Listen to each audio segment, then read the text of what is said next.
Hey guys, welcome back to Car Spec Video. I know it's been a while since I have done a video, and I apologize. I've had my son home from college, so the whole family has spent a lot of time together during the Christmas holiday. So I hope you guys had a very Merry Christmas and Happy New Year coming up in the next few days. I thought I'd do a video talking about EVs in my wife's Lexus RX 350 gas-powered car. I know that's kind of weird. Sorry, she took my car to the grocery store. She doesn't like to spend money on gas, so I've got the car. I thought I'd start talking a little bit about the EV market and where we're at today. I've been doing a lot of research through the time off for Christmas, and you know, it's probably about time to really start looking at an EV. Prices have come down just because of the economy we're in. I know the interest rates are higher, and that has a lot to do with the prices of the cars dropping, so maybe somebody can afford some stuff. So I've got a cheat sheet to kind of go over a lot of the different cars that are out there and what fits your needs the most as a consumer. So if you're a truck person, if you're a soccer mom or want a sedan or an SUV or crossover, I think they're really both the same. Just different variations of the cars and what really fits your needs. So hang tight. Let's get started on, should you be buying an electric vehicle right now?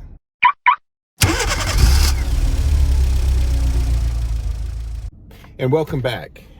So let's get started about EVs and should you be buying one today? Should you be waiting for next year? You know, I'll tell you now, deals are to be had. Prices are definitely coming down right now. I saw in the local area here in Alabama, there was a Plaid, a Tesla model Plaid for sale. It was like $109,000. 6 months ago, there's no way you'd see that price of $109,000 for a Model S Plaid. So there's definitely deals to be had. I think next year we're gonna see the prices drop even more with the signs of recession coming. Interest rates are still going to be up for a while. The feds have done a really good job in just pretty much halting the economy, which sucks. But it is what it is. So I think that you do have an opportunity now before the end of the year, and definitely after next year. I know next year they're going to be bringing back a lot of the tax credits, $7,500 plus or minus tax credits for EVs. So definitely be on the lookout for that. I know Tesla was trying to get rid of all their inventory they had with giving a $7,500 discount on their Model Ys and their Model 3s. And I think they pretty much have sold out on all those. So I think they may not even have any inventory on the 3s or the Ys right now. So I got my cheat sheet. Let's talk a little bit about trucks, sedans, SUVs, crossovers, whatever fits your bill. We'll talk a little bit about the different types of cars, what's out there available today. And then hopefully next year we'll do a video on what's up and coming in the 2023 lineup. So if you're a truck guy, so if you're a construction person or whatever the case is, or just like driving trucks, there's basically 4 trucks out there right now that I have found that's obtainable in some form or fashion. Maybe the 4th one is going to be next year, beginning of next year. But anyway, I thought I'd go ahead and list them on here. So number 1 is the Rivian R1T. That is a great, it's hard to even call it a truck. It is a truck, does have a truck bed, but I like putting it in more of the lines of an SUV. Just because if you sit it beside the next one, the F-150 Lightning, it's a very small truck compared to what the F-150 Lightning is from an EV standpoint. So you've got the Rivian. There's been some issues with Rivian, but I think Rivian's doing a really good job. And I'm excited to see what next year brings for them. The next one, of course, is the F-150 Lightning. The only negative I'm hearing about that is that during the winter time, the truck's just not getting really good range, and especially if you're towing as well, the range is not as good.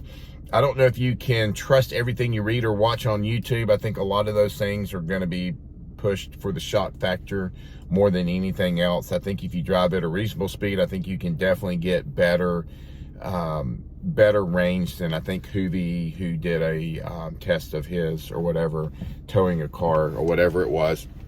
So a lot of that's going to be some shock factor, so I wouldn't read a whole lot into that. But still, again, you can, you know, definitely do some research on that. Then you've got the GMC Hummer EV. I've seen one of those in person. Let me fix this camera. Sorry about that. I've seen one of those in person, and they're really cool and they're really big. But again, it is a truck, but I'm still thinking you got to classify that almost as an SUV. So you've got the Hummer, and then the last one is the Chevy Silverado EV, which is, I think you can go ahead and get them now or try to find one or whatever, but next year I know they're really rolling into the next year, 2023 lineup. And I think that's going to be a great one. I think Chevrolet's done a good job on the looks of the truck and everything they're doing. So, you know, Chevrolet's been doing EVs for quite a while, so you got to know that the charging and the motors and the batteries and all that are going to be pretty good in this truck. You know, as far as, you know, another thing in the trucks that you got to look at range. You need to look at charging speeds. If you do a lot of traveling, a lot of state to state type thing, you know, you want to make sure you get the fastest charging truck. The F-150 is going to be the slowest out of all of them, and so I would just be careful with that. I had a Ford Mustang Mach-E. I know it's using the same charging infrastructure or charging system in it, and it's horrible. It was just so slow, and I'm not quite sure why Ford did that. So there you go. Your trucks are your Rivian. They're the F-150 Lightning, there's the GMC Hummer EV, and then the Silverado. So you've got 4 trucks to choose from if you're a truck guy or gal, and that's what you're looking for. All right, let's move on to sedans. We'll start at the top. We'll start about Tesla. Tesla's always at the top. I think they're an incredible car company. They're doing some really cool things. Best tech, best range. Everything looks really good. So you have the Model S and the Model 3 under the sedan side. So depending if you want something a little bit longer, further range, and a little bit bigger, the Model S is going to be for you. If you want something just to zip around town and the size is not as important, you may have 1 child or maybe 2 children, then I would say definitely look at the Model 3. That's probably going to be the best bang for your buck. And I'm telling you what, I'm seeing some on used car markets and stuff, and they're dropping in price. Every one of these I'm talking about has dropped in price. And I know for a fact dealers are now not over MSRP, and they are definitely even discounting them, trying to get them sold by the end of the year. But again, remember, tax credits start back up next year. Next is the Porsche Taycan, and I know there's some variations of that, but Porsche's got an incredible car. I mean, it is a Porsche. It's going to be top notch. Charging rate is so fast. The range is not that good, but man, you can charge from charger to charger really, really fast. So there's another one. So if you're more into performance outside of like maybe the Tesla Plaid, another performance sedan, definitely the Porsche. Then you have the Audi e-tron, and under the e-tron you have, you know, you're going to have the SUV and then the Sportback. Again, the range is not that good in those. If you want top rate build quality, interior and all that, Audi is going to be one of the better ones to get outside of Porsche. Tesla would be probably pretty last on my list, really, really far down, just because I just don't think Tesla has real good build quality in their cars. And that's not a surprise. You read about it daily. But the e-tron is great. The miles or the range is not that good, but the charging is incredible. I owned an e-tron for a while, and man, you could go from charger to charger and charge really, really fast. And I had the SUV, and what a heck of a road trip car that is. Or I'm sorry, not the e-tron Sportback or SUV. We're still on sedans. I apologize. The e-tron regular sedan or the GT. So again, another rival to Porsche, basically the same thing. The cars are the same. Again, speeds are fast, range is pretty slow. So just keep that in mind, or low in range. Then you've got the Chevy Bolt. I don't really know too much about the Bolt, but I think they start in the $26,000 range, and then next year you're going to be able to get the tax credit. You might still be able to get them now, who knows, but that's an opportunity. The Nissan Leaf, the new one, looks pretty good. I don't know a lot about the Leaf as well. I know the first ones they ever came out with, I think they were maybe in the first electric, or one of the first electric car manufacturers out there, but I just don't know too much about them. The new Leaf looks pretty good, and it's definitely going to fit somebody that wants kind of an in-town type of car. Then, of course, you have the Mini Cooper, electric Mini Cooper. That's another good one to have. Range is going to be low. Charging is going to be okay. Again, something to zip around town might be perfect for you. Then you have the Lucid Air. I've seen a few videos of them. I think it's pretty impressive. I think it looks good. There's one here in Alabama driving around. I've seen it once or twice on the road. The range, I think, is tops Tesla's in the 500-mile range. Again, I'm not sure about the charging speeds. You can definitely go look online, and people have been testing them and be able to see that.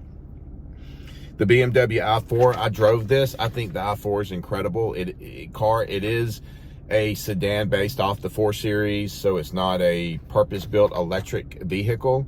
So it really rides like a standard car, and you just driving around town. Nobody's going to really even think it's an electric car, which is fine. But if you're a BMW person, definitely the i4 is going to be one to look at.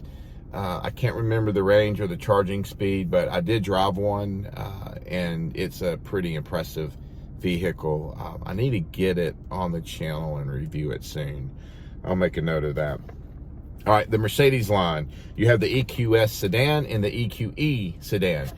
I've driven both. I've even reviewed on this channel the EQS, and I'm about to review the EQE sedan. Wonderful cars. I mean, it's Mercedes. The build quality, the craftsmanship is second to none.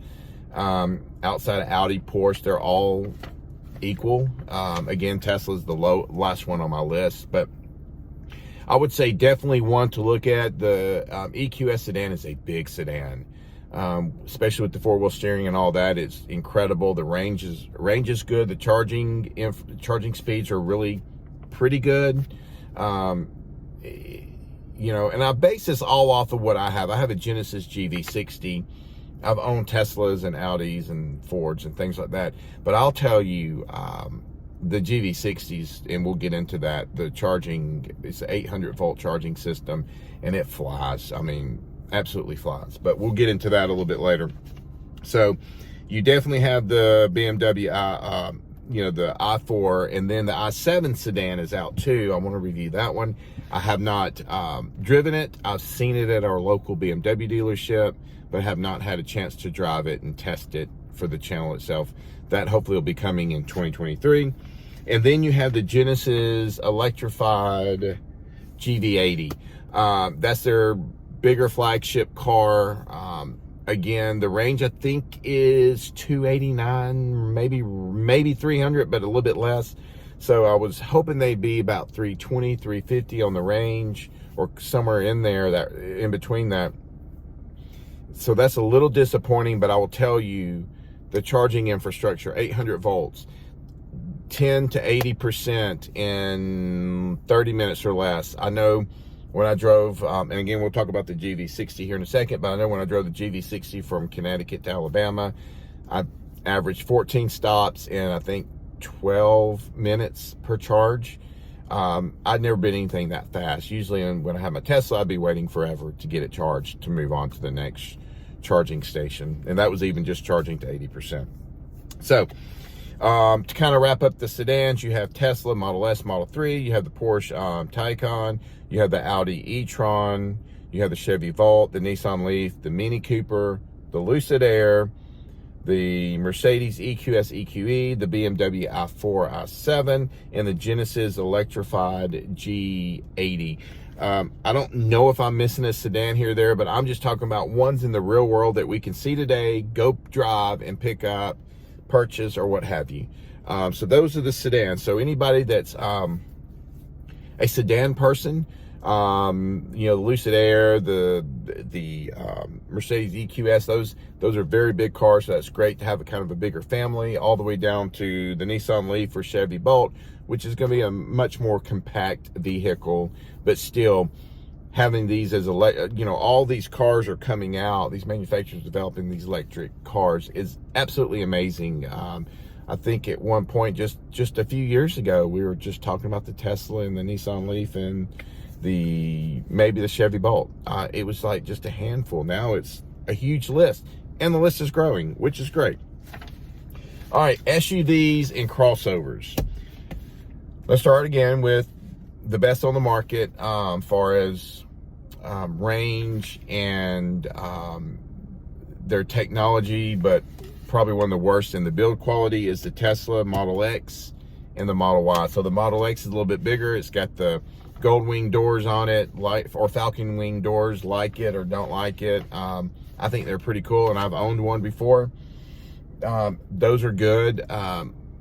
Plenty of room, great traveling. I've driven my Model X all the way to Texas and back with, I think it was like 4 people and all the luggage and everything else for a conference that we went to. So the Model X is an incredible car to get. The Model Y, I've been in them, I've driven them. They're really nice. They're smaller, but man, they fit a lot of the needs for a lot of families. And again, next year, the $7,500 tax credit comes back, not for all cars. So we're going to have to hit a certain price range in the car and all that. But who knows what cars will be able to take advantage of that, or you'll be able to take advantage of. Okay, Audi. We have the e-tron SUV and the Sportback. Again, I own the e-tron SUV. I loved it. My wife hated the color. I can't remember the name of it, but she called it a traffic cone, which was kind of funny. But great traveling car. Range was suspect, but charging was amazing. So you've got the e-tron SUV, the Sportback, and now you've got the Audi Q4, which is a smaller one. Again, charging is going to be great. Range is going to be a little low, mid 2s, I think. And so that's the Audi Q4 SUV and the Sportback as well. Moving on, Genesis GV60. That's the one that I have. I absolutely love the GV60. I've got almost 10,000 miles on that thing now, so I'll definitely will do a 10,000 mile review. I think it's about 500 miles short, or maybe a little bit less. And I'll tell you what, I've only had one problem out of it. The build quality is crazy. No more rattles, no anything in the car, and it charges so freaking fast. It is a great road trip car for a smaller family. We've got a total of 5 people in our family, but I've got one that's about to graduate college, one that's going in college, so we're going to be down to like 1 child now, and he's 14 and going into high school next year. So it's a perfect road trip car for us. All right, then you've got the Rivian R1S. I do not know anything about it. I have seen it. I have seen videos. It looks really cool. I've seen the truck firsthand and have sat in the truck firsthand. So Rivian is going to do a good job. I think it's definitely something to look for if you're wanting a really big SUV that's going to fit the bill for you. You got the Jaguar I-Pace, excuse me. I don't know that much. I've sat in one. It's okay. The range isn't that good. I don't think the charging is that well either. I don't even know how many they sell per year. But if you're a Jaguar fan, then you've got the I-Pace that you can look at. The BMW iX. Now, I drove one of these and I had one on order, and then BMW canceled all the 2022 orders at some point and pushed us over to 2023 orders, and then went up $6,000 on the price tag of the car, and I just canceled my order right there. I loved it. I kind of regret it, but I'm glad with the GV60 I got. The iX would have been really good. The range was really pretty good. I think close to the mid threes. Charging would have been pretty good. So definitely, if you're a BMW fan, you've got the iX as well. Then you've got the Mazda MX-30. I don't know if that's out yet. It's probably 2023. I don't know anything about it at all, but I know it's one that is either you can order now, get it, or get it sometime next year. Mercedes. All right, so you have the EQS SUV, you have the EQE SUV, and the EQB SUV. I've driven the EQS SUV, and I've also done a review on this channel, so go back and look for it. Also, the EQB, the smaller SUV, that's basically rivals my GV60. I've done a review on that one on this channel as well. The EQE SUV, I have sat in it. I got a good friend of mine that works at the plant here in Vance, Alabama, which is not too far, and he works with the electric vehicles, and so he brings them home and I get to go look at them, and he takes me for rides in them and all that. So the EQE is great. Matter of fact, I'm in my wife's RX, or Lexus RX 350, and we're looking at trading that in once we can get our hands on an EQE SUV. I think that's the right size for my wife. The EQS SUV is just a really big vehicle, and it's great, but we don't need it for our family size. Okay, next is the Ford Mustang Mach-E. I owned one for a short time. I really bought it to flip it and ended up making really, really good money on it. And it was great. The range is okay. The charging speed sucks. 100% sucks. But I did get a chance to drive it from Birmingham to Chicago and back on a trip with one of my boys, and had a great time in it. It just takes a while to travel in it, unfortunately. It's just slow. But built Ford tough, built the way Fords are built. They're very good cars, no rattles, no noise, just solid vehicle. Then you got the Polestar 2.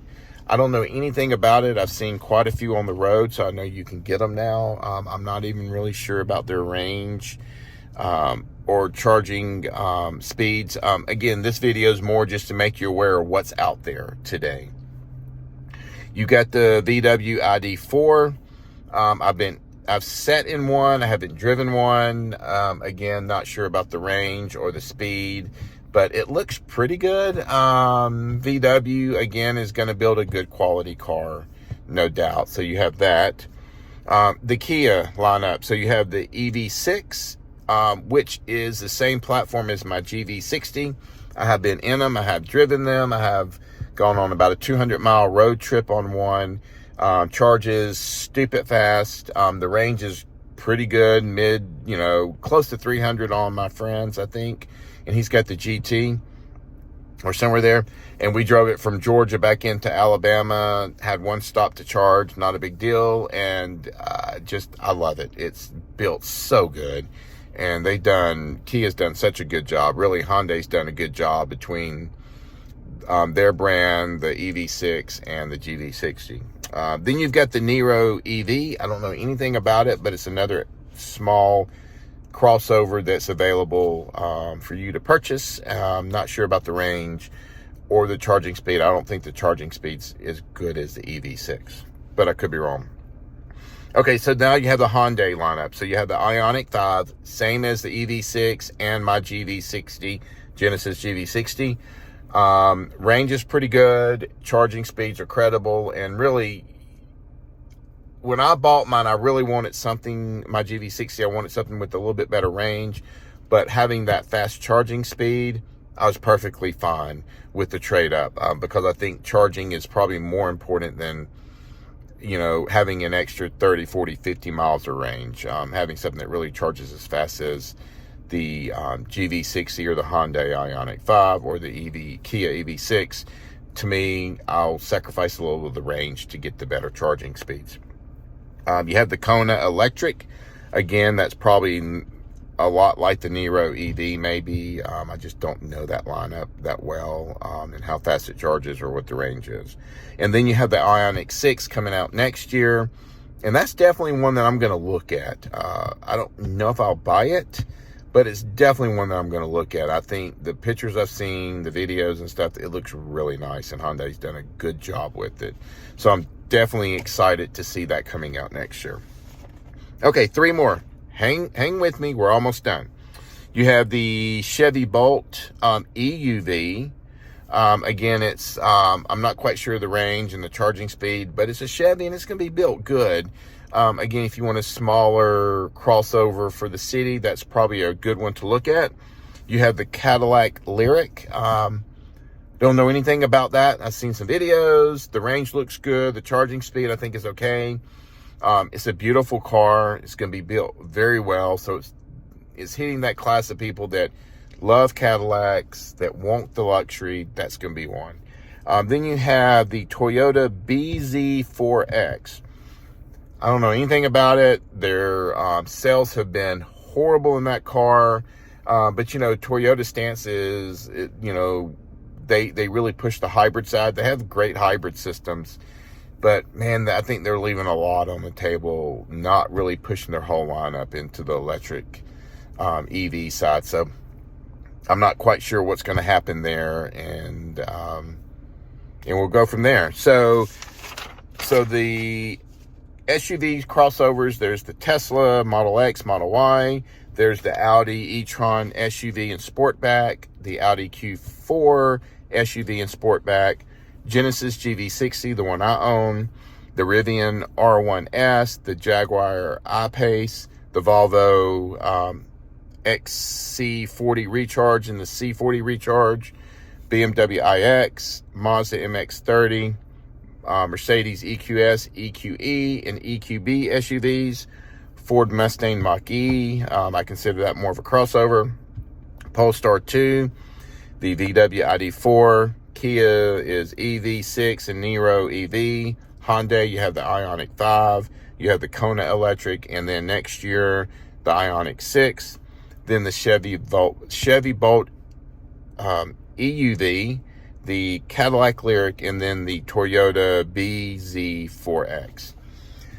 So there you have it. So if you're a truck kind of person, you've got 4 trucks to look at. If you're a sedan person, you got just a ton of options out there.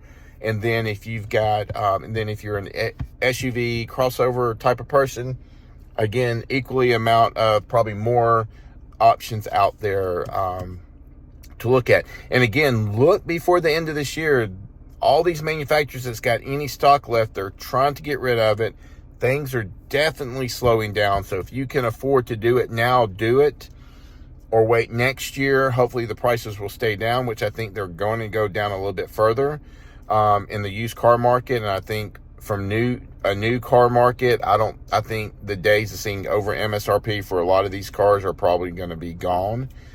So you've got an opportunity next year, and then some of these will you'll be able to get the tax credit. I'm not sure how many, but there will be some. So there you have it.